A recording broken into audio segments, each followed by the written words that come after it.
Hello everyone and welcome back. Today I'll be talking about the Bolton paint scheme, and we'll just be starting off with some general colors, and I've painted up a Bolton Cutthroat unit just to kind of show off what they'll look like. And of course this can apply to the rest of the Boltons because they should be wearing pretty much similar if not the same colors. And so let's get right into it.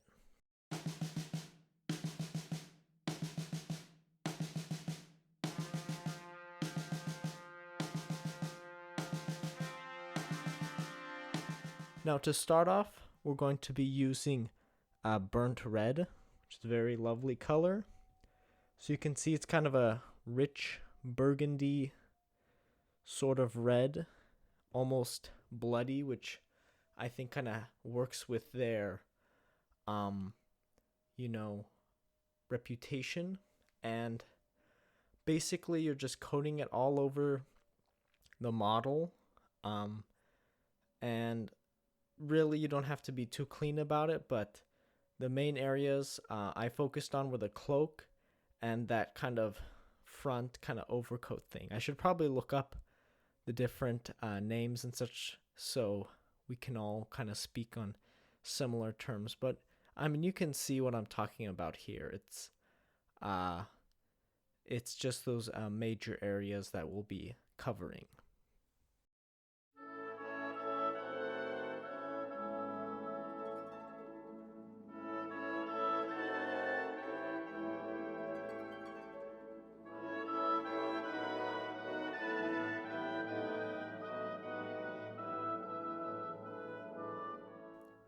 Now, when it comes to that kind of darker purple kind of undercoat, I went with burnt red again, but I actually added this royal blue in. And so it creates this really nice, rich and dark kind of purple.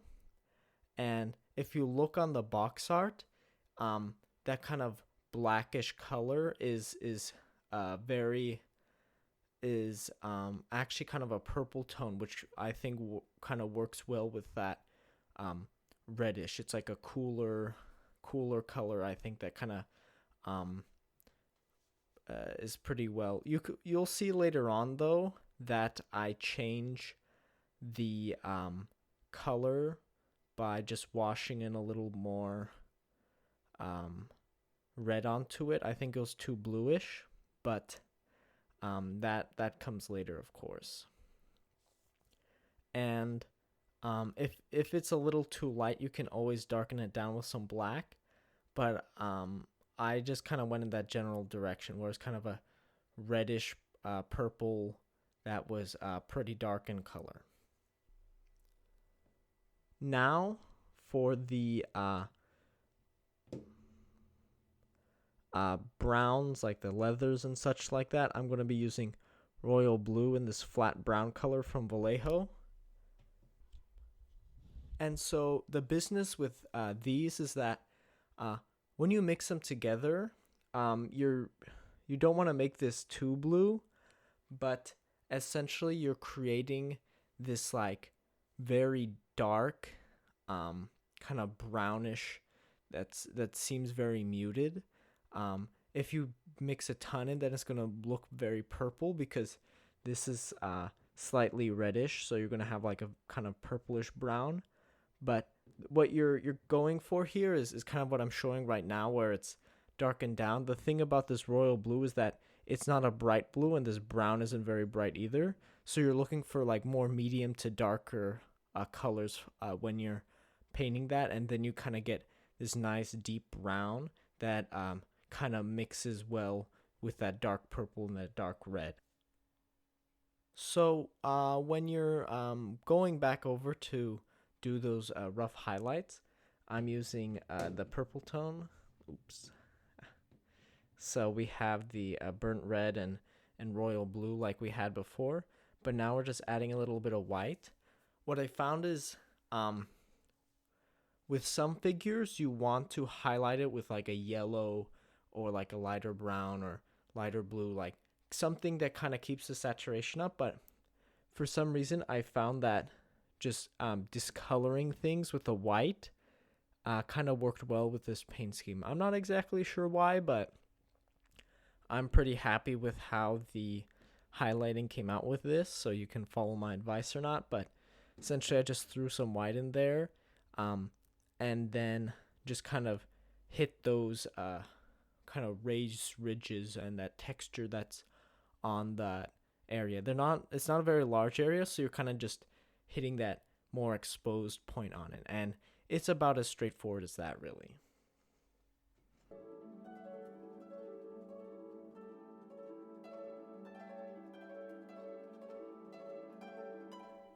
Then I went and highlighted the brown, and again, I have my royal blue and my brown, and I just threw in that white. Again, it's very desaturated, but I think it works well with them. And basically, you're just hitting those edges of the leather, like all the straps around them, the belts and the boots and their gloves and everything like that. So it's a lot to go through, but you just want to kind of get those raised areas, and it'll be pretty straightforward.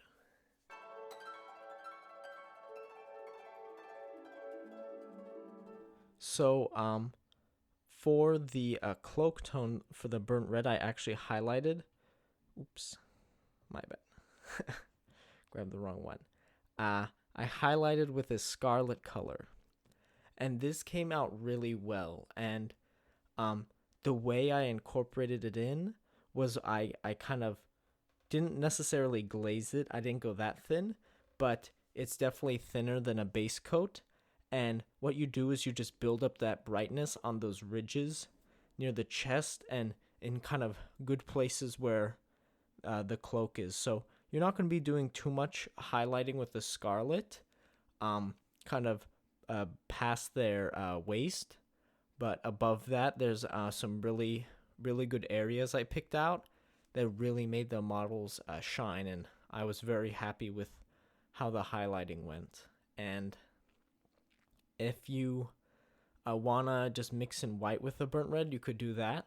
But for some reason, I just found the more saturated color on the red kind of helped focus on that warmth and that kind of bloodiness associated with the Boltons because of their sigil and, kind of what reputation with Roose and Ramsay. So, yeah, that's highlighting for the cloak.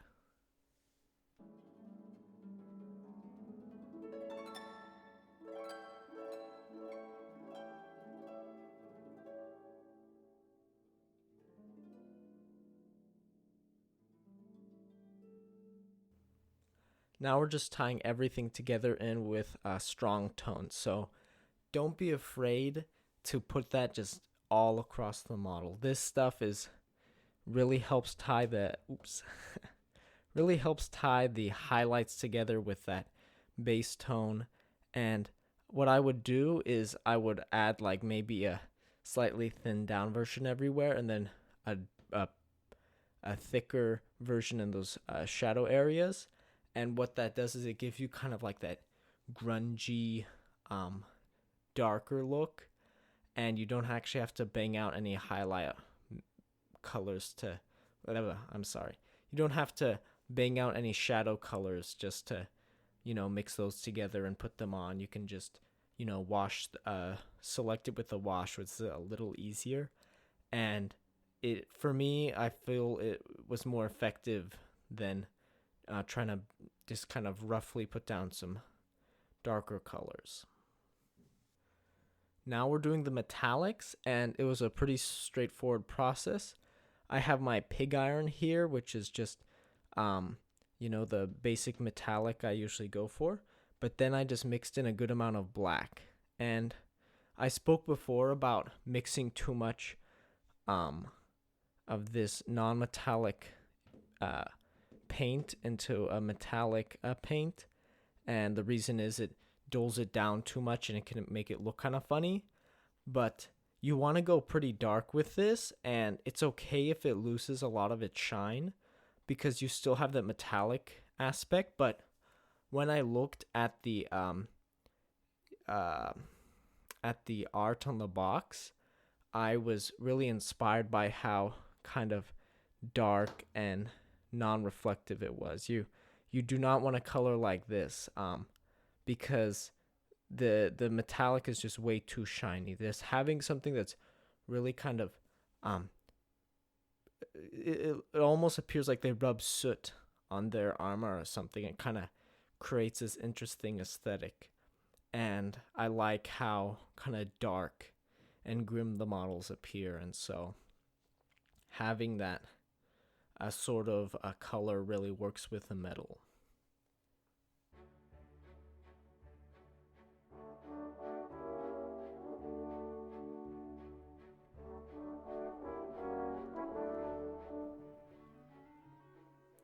And then, of course, I use dark tone to wash down that metal even further.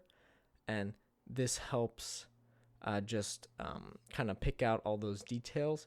But it also helps just bring that darkness down. But this actually gives a bit of a glossy finish. So you'll still get a bit of shine on this darker armor, which kind of helps it still look metallic.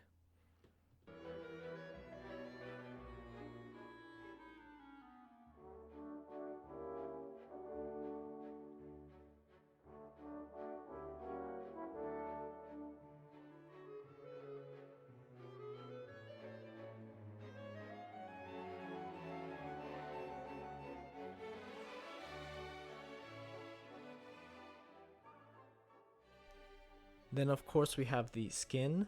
So we start off with half Bugman's Glow, half Kislev Flesh. And this is just to kind of define the areas of the skin. Mainly, it's just the heads of these guys. The guard captain, what am I saying? The Bolton captain doesn't really have any exposed skin, but for the other rank and file, they have quite a large area on their face, but a lot of them are bearded, so it's mostly just the forehead and the nose and the cheeks, and the rest of it's covered up, but it's still important to do a good job on the skin. I was quite happy with the process I did. So you have these two colors, and then you can pick out the details with flesh wash if you'd like. It's kind of your preference. You kind of just have to work out the process of skin for yourself. But after you get those darker tones down, you don't need to add any more shadow to it. You just get rid of it. What you do next is kind of, I don't know, race against the drying of the paint, kind of, because you want a very smooth skin, but still a lot of contrast. So what I did was I have my Kislev Flesh and then white. So I basically let that basic layer dry in those darker layers. I put down, and these are very thin layers afterward, I put down a thin layer of Kislev Flesh just where I want to highlight. And then what I did was, after that dried, I just started wet blending everything in. So I added a thin Kislev Flesh to reinforce those highlights.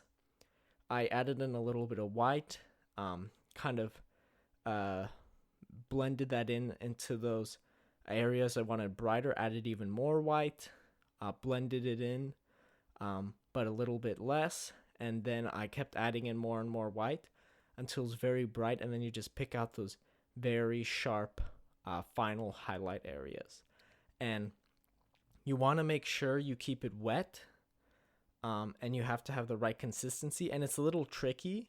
If you'd prefer, you could just do this step by step and not blend it wet, but if you're feeling comfortable, it really does make it smoother, and it doesn't have as noticeable highlight lines. So really it comes together extremely well, I feel, and so I'd really recommend trying this technique out. I was surprised because I just put them all, I just had all those colors mixed on my wet palette, the different levels of Kislev and white, and I just banged it out on all of them, and I went really fast, and if for some reason it worked even better than trying to spend an hour painting a face. So really, it's not just about how long it takes, but what technique you're using. And so I felt like my technique was stronger than on other models, which I think you guys can easily notice.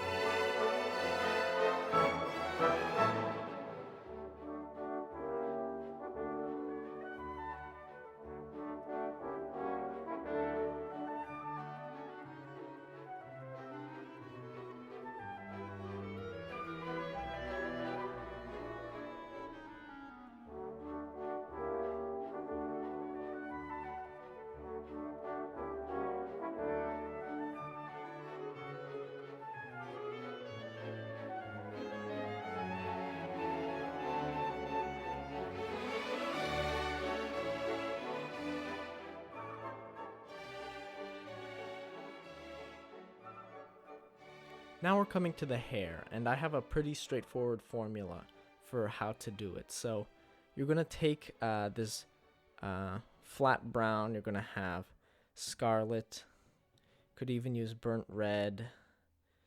Ooh, let me get that in shot. Going to have your yellow ochre. So these are some good foundational colors for hair. Of course, do not forget black. For those jet black folks out there. Blech. Wow, I said that funny. Then, of course, we have to have white for the highlighting. But essentially, use this motley of colors, and I just created, I don't know, 6 different hair colors. So I have flat brown with a teeny bit of yellow, flat brown with a little bit of scarlet, a flat brown mixed with some burnt red, and black maybe mixed with little brown or something. And essentially you kind of just mix and match. You could maybe have yellow ochre with the burnt red or something, but try and create some natural looking hair colors.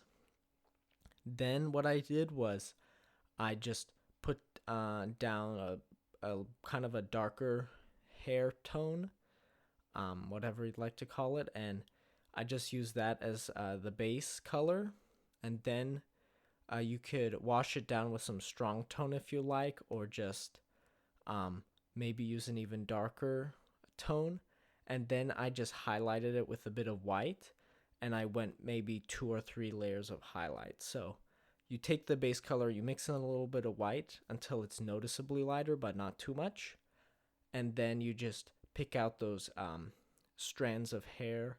Then you go even lighter, and then you just kind of get to the top of the crown area, and then maybe even brighter after that. But really, I wouldn't expect these guys to have very shiny, well-brushed hair, if you understand me.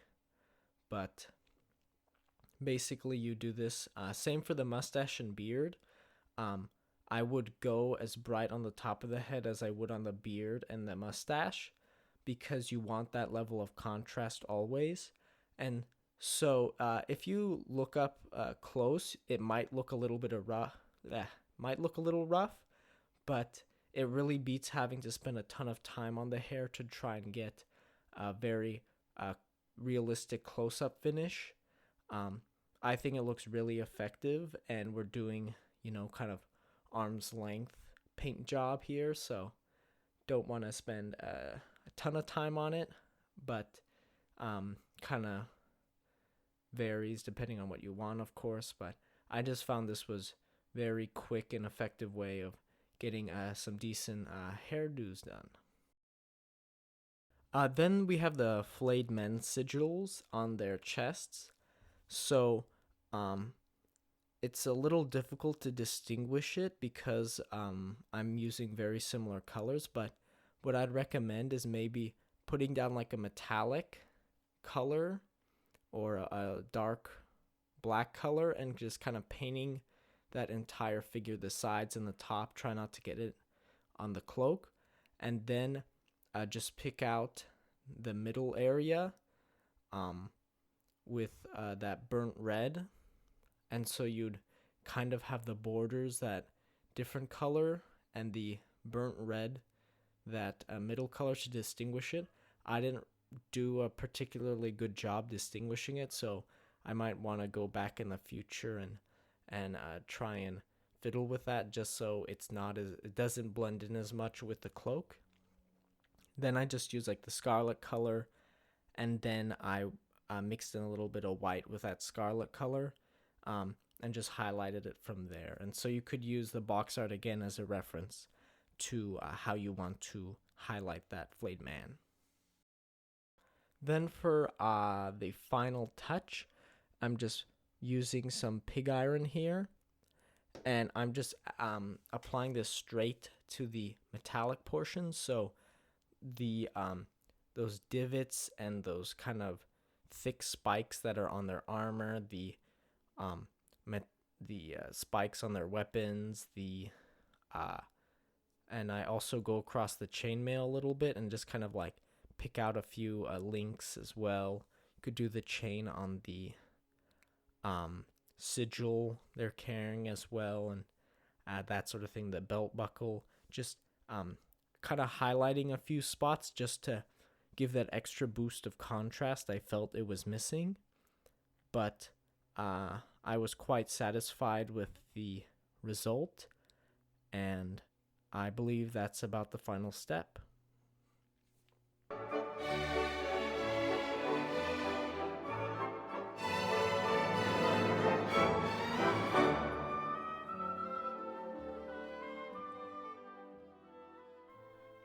As you can see, these are all the colors I used on the model. Of course, I reused some of them in the different parts, and you can see there are really not that many.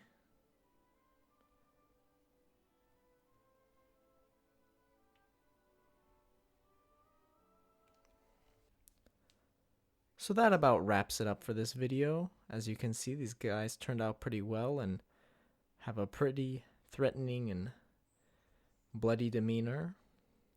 I think what really ties it together is how vibrant the red is against all these kind of darker colors, and I think you folks can appreciate that. Anyway, that about ends it here, so hope you have a nice time painting, and see you for the next one.